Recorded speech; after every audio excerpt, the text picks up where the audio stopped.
কিছুদিন রিলেশনের পর প্রায় মেয়েদের বলতে শোনা যায় যে আমি এত ট্যালেন্টেড, আমি এত সুন্দর, তাহলে আমার মধ্যে কি কমতি আছে যে আমার মনের মানুষটি আমাকে ছেড়ে অন্য কারোর কাছে চলে গেল।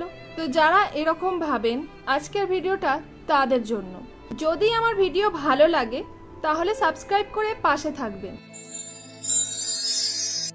তো আপনারা কখনো বনের হিংস্র বাঘকে দেখেছেন?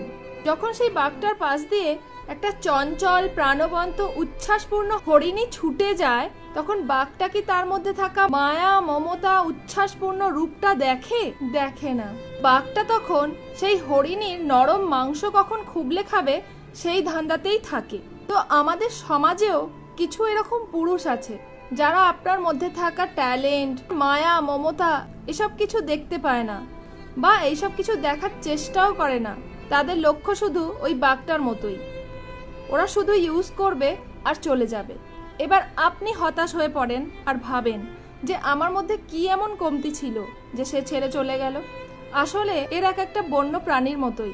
তাই এদের কথা না ভেবে একটু নিজের কথা ভাবুন।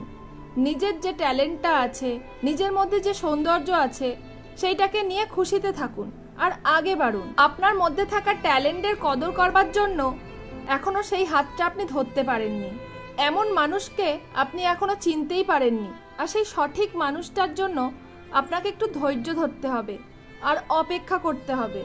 সেই মানুষটি যখন আপনার জীবনে আসবে, আপনার মায়া মমতা সৌন্দর্য, তখন সে ঠিক বুঝতে পারবে আর আপনার জীবন খুশিময় হয়ে উঠবে। তাই একটু অপেক্ষা করুন আর সঠিক মানুষটির হাত ধরুন।